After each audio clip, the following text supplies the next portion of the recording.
Какво е най-близкото да болит от Формула 1, което можеш законно да караш? F1 колите разчитат на безумна притискаща сила, малко тегло и двигатели, които буквално биха експлодирали след няколко километра, ако ги караш до магазина. Но няколко коли са шокиращо близо. Толкова близо, че са F1 коли под прикритие. Да започнем с голямата Mercedes AMG One. Това не е вдъхновено от F1. Това е F1 кола, на която някой е убедил правителството да издаде номера.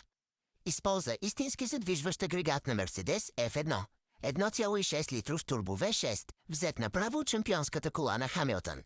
Същата хибридна система, същото MGU-K, дори MGU-H, което никоя друга шосейна кола не е ползвала. Оборотите й стигат до 11 000 RPM и е била толкова нестабилна на празен ход, че трябвало да научат двигателя да се държи нормално.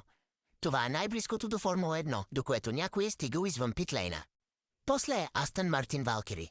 Не просто хиперкола, дете на Red Bull, проектирана от Адриан Нюи.